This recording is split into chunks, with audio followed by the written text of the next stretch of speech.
Hello everyone, welcome back to my channel. आज हम आपके लिए इंग्लिश ग्रामर का टॉपिक डू एज डायरेक्टेड लेके आए हैं। यह एक ऐसा टॉपिक है जो हर एग्ज़ाम में, बोर्ड की हो चाहे लोकल एग्ज़ाम हो, हर एक एग्ज़ाम में डू एज डायरेक्टेड से रिलेटेड क्वेश्चन पूछे जाते हैं।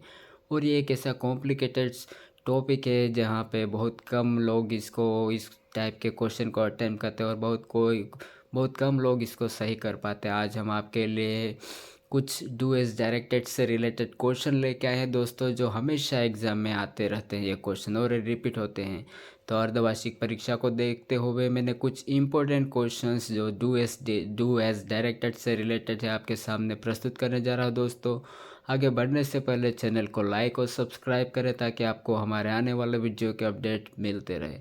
तो चलिए दोस्तों, स्टार्ट करते हैं डू एज डायरेक्टेड से related question answer. First question, they are selling their house.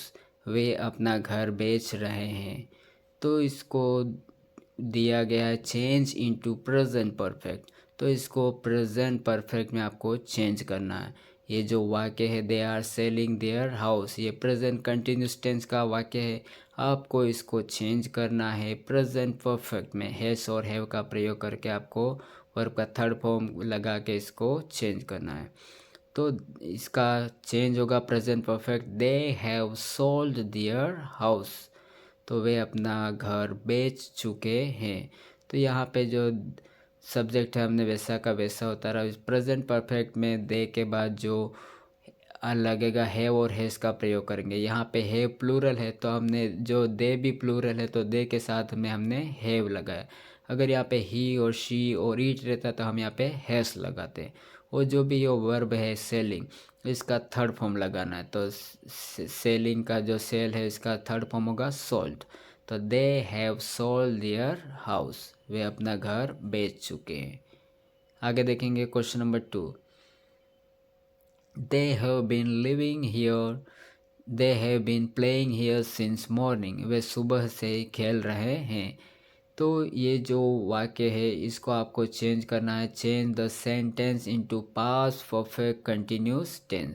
तो ये जो वाक्य है दोस्तों, ये प्रेजेंट परफेक्ट कंटिन्यूस टेंस का वाक्य है और इसको पास्ट परफेक्ट कंटिन्यूस टेंस में बदलना है।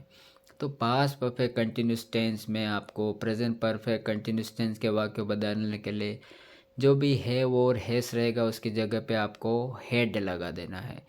तो वो पास्ट परफेक्ट कंटिन्यूस टेंस का वाक्य हो जाएगा। जैसे यहाँ पे देखो, they had been playing here since morning. वे यहाँ सुबह से ही खेल रहे थे। अब ये थे हो जाएगा, यहाँ पे है रहेगा, वे सुबह से ही यहाँ खेल रहे हैं। तो जो भी प्रेजेंट परफेक्ट कंटिन्यूस टेंस का वाक्य रहेगा, अगर उसको पास्ट परफेक्ट कंटिन्यूस टेंस में चेंज करने को बोलेंगे तो जो भी सब्जेक्ट रहेगा उसके तुरंत बाद आपको हेड लगा देना है।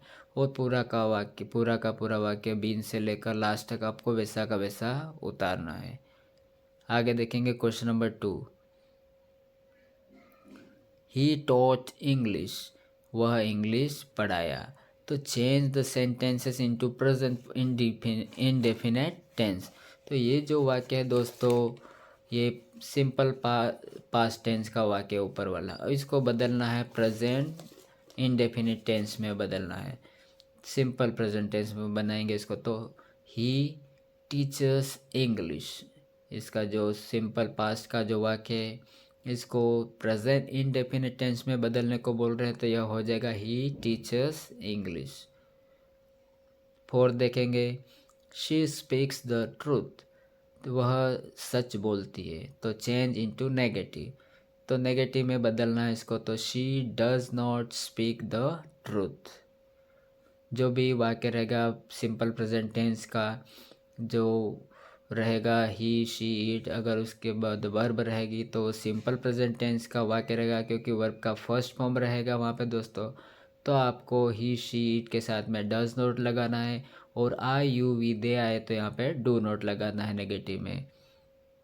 यहाँ पे ही शी आया है तो आपको डज नॉट लगाना है। और जो वर्ब है उसके साथ में जो भी एस या एस लगा रहता है उसको हटा देना है। जैसे यहाँ पे किया, she does not speak the truth.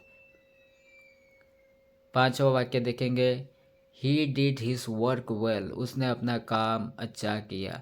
ये सिंपल पास्ट टेंस का वाक्य है। डिड भी एक वर्ब है, जैसे डू, डिड और डन। तो इसका बदलना है नेगेटिव में, तो नेगेटिव में बदलने के लिए he did not do his work well. बहुत सारे लोग कंफ्यूज हो जाते हैं कि ये डिड भी वर्ब है ये नहीं जानते हुए, तो वो बना देते हैं he did not his work, ऐसा कर देते हैं, वो गलत हो जाता है। तो दोस्तों आपको नेगेटिव से रिलेटेड जो भी ही डिड से जो भी क्वेश्चन आए नेगेटिव में बदलने के लिए आपको डिड नॉट डू करना है आपको। तो he did not do his work well. Question number 6, he has taken T, वह चाय ले चुका है या चाय ले चुका है। तो इसको बदलना आपको इंटेरोगेटिव में। तो इंट्रोगेटिव में बदलने के लिए हमको हैज़ को आगे लगा देना है दोस्तों। इसमें हैज़ को हम आगे लगा देंगे तो यह इंटेरोगेटिव प्रश्नवाचक वाक्य बन जाएगा। तो हैज़ ही टेकन टी, ये हैज़ है, इसको आगे लगा देंगे और वो पूरा वाक्य वैसा वैसा लिख देंगे और लास्ट में क्वेश्चन मार्क। तो has he taken T. 7 sentence देखेंगे। शी लिव्ड इन शिवपुर, यह फिर सिंपल पास्ट टेंस का वाक्य आ गया, वर्ब का सेकंड फॉर्म आया है तो सिंपल पास्ट है। इसको इंटेरोगेटिव में बदलना है, इसको क्वेश्चन मार्क बनाना है। तो यह सिंपल पास्ट का है तो हमको डिड से क्वेश्चन बनाएंगे। तो did she live in Shivpuri, क्या वह शिवपुरी में रहती है। जब क्वेश्चन बनाएंगे तो वर्ब का फर्स्ट फॉर्म लगाएंगे, यहाँ जब सेकंड फॉर्म रहेगा इसका इंटरोगेटिव बनाएंगे तो हमको डिड लगा के फिर जो भी वर्ब रहेगा उसका फर्स्ट फॉर्म लगाना है। तो did she live in Shivpuri. 8 sentence देखेंगे। In the park were playing children football, तो इस टाइप के भी वाक्य आते हैं एग्जाम में। तो ये अरेंज करने को, जो जंबल वर्ड रहते हैं इनको रीअरेंज करना होता है, सही क्रम में जमा के इनको लिखना होता है। ये जो वाक्य है वर्ड से उल्टे सीधे लिखे हुए हैं, इनको सही क्रम में जमा के लिखना है। तो यहाँ पे जो हमने सही क्रम बनाया, children were playing football in the park. एक और एग्जांपल देखेंगे इसका, स्वीट्स लाइक आई, तो इसको भी अरेंज करना है, जमाना है, जो भी जंबल वर्ड है उल्टे सीधे लिखे हैं। तो आई लाइक स्वीट्स। 10 सेंटेंस देखेंगे। Aman is very intelligent, he can pass this exam easily, Aman जो है बहुत इंटेलिजेंट है, वह एग्ज़ाम को आसानी से पास कर सकता है। तो इसका आपको करना है combine the sentences using so that. तो सो दैट से रिलेटेड जो भी क्वेश्चन आएगा दोस्तों, इसमें 2 वाक्य रहेंगे, एक में आपको सो लगाना, दूसरे वाक्य में आपको डेट लगाना। इस तरह से 2 वाक्यों को जोड़ के एक वाक्य बनाना है। तो सो कहाँ पे लगाना है, सो आपको जहाँ पे पहला वाक्य रहेगा उसमें वेरी रहेगा, तो वेरी को हटा के आपको सो लगाना है। वो जो फुल स्टॉप रहेगा उसको हटा के डेट लगाना है। तो जो भी सो दैट से रिलेटेड क्वेश्चन आए आपको ध्यान रखना है कि उसमें वेरी लिखा हुआ रहेगा, वेरी को हटा के आपको सो लिखना है और जो फुल स्टॉप है उसको हटा के डेट लगा के आपको वाक्य बना सकते हैं। तो इसमें अमन इज सो, हम वेरी हटा दिया उसकी जगह सो इंटेलिजेंट, अब फुल स्टॉप हटा दिया और हमने डेट लगा दिया, डेट ही can pass this exam easily.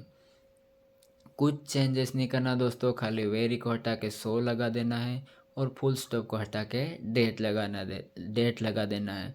तो यह सो दैट से रिलेटेड जो भी क्वेश्चन आएगा इसमें आप आसानी से उसको कंबाइन जोड्स के एक वाक्य बना सकते हैं। तो यह था दोस्तों हमारा आज का वीडियो, कैसे हम डू एस डायरेक्टेड से रिलेटेड क्वेश्चनों को आसानी से हल कर सकते हैं दोस्तों। तो ऐसे और अपडेट पाने के लिए चैनल को लाइक और सब्सक्राइब करें दोस्तों। Thank you.